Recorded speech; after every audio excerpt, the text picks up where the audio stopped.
Yes.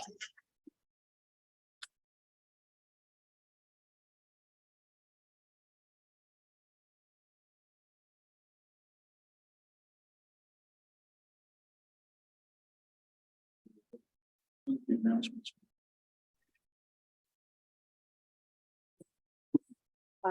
We're good. Not a touch. I think No, I think Is that ours? It's just not, it's counter. that's Albany said.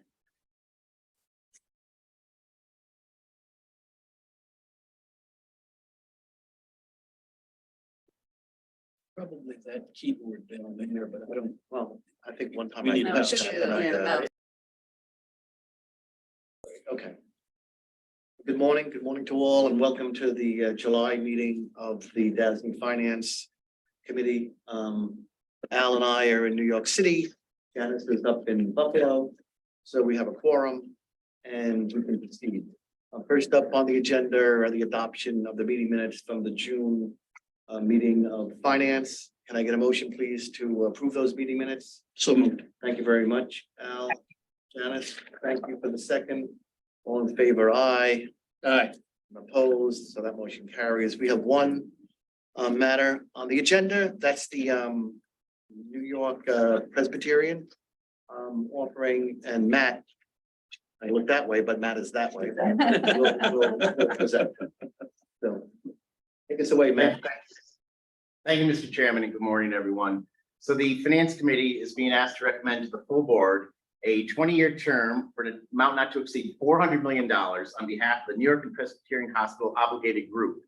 The financing that you're considering this morning is a refinancing of the New York and Presbyterian Hospital's 2013 taxable FHA insured mortgage loan.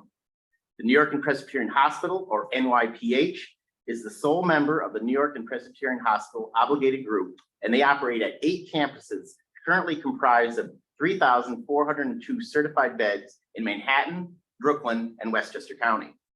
We have included an organizational chart, which is at the very end of the packet behind the DOH recommendation memo, and this really shows the depth of the entire organization.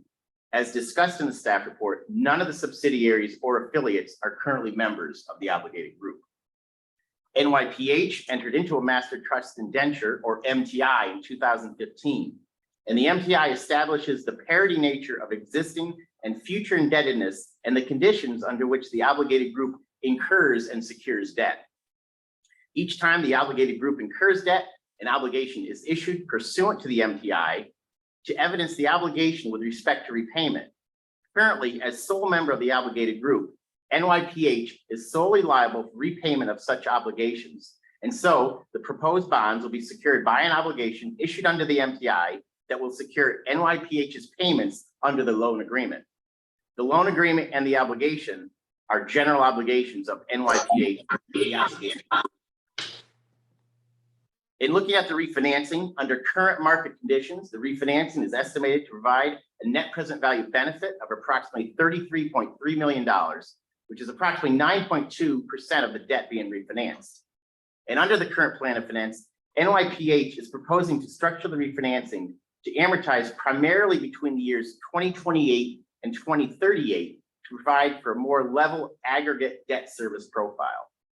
Although the proposed refinancing is being structured without any extension of the existing maturity, the current plan of finance is to keep the existing maturity. NYPH would still like the flexibility to extend the existing maturity by 5 years. However, this potential extension would be subject to tax council review. And again, the current plan of finance is to keep the existing maturity. In looking at NYPH's financial results and excluding the negative results in 2020 caused by the pandemic, NYPH's operating gain has averaged approximately $313 million, or 4.37% in recent years. Recent information regarding NYPH is that for the 3-month period ended March 31st, 2023, NYPH recorded an operating income of $124.9 million and an operating margin of 5.3%. For the 3 months ended March 31st, 2023, net patient service revenue has increased by nearly $270 million, or 14% compared to the same period in 2022. And these increases were primarily driven by not only increases in patient volumes, but also increases in their payment rates. And finally, the expected ratings are from Moody's AA2 and from Fitch AA. Mr. Chairman. Thanks very much, Matt. I'm just looking at, I did see it. And I'll note that the Department of Health recommends the approval of this financing as well, correct? That's correct. And we do have a representative. Thank you. Any questions or concerns? Al, Janice, or anybody else who's present here or anywhere else? No concerns, Mr. Chairman. I do have one question, and only Matt, if anybody, can answer it. It has nothing to do with financing this powerhouse institution, clearly. But if you look at the table 2, full-time equivalent employees, the number is fairly consistent, fairly constant, 27, 27, 28, 27. And then in 2022, it jumped to 32. They hired 5,000 people in a year. Yeah, that's a great point, Al. And in 2022, the New York Presbyterian Brooklyn Methodist Hospital was merged into NYPH, becoming NYPH's 8th campus. So not only did they add the 590 beds, but also the utilization statistics as well as the FTEs, as you noted. Thank you. And I should have figured that out. Thank you, Matt. Thank you, Matt. Any other questions or concerns? None I here, know Mr. that Chairman. they're a longtime client of the DASNY, I believe, Portia, right? They're a longtime client. Absolutely, Right. absolutely. So I'm hearing none. Can I get a motion to recommend approval to the full board the next 5 minutes? Yes. Yeah, yes. Okay. Yes. Second, thank you, Janice. All in favor, aye. Any Aye. opposed, none.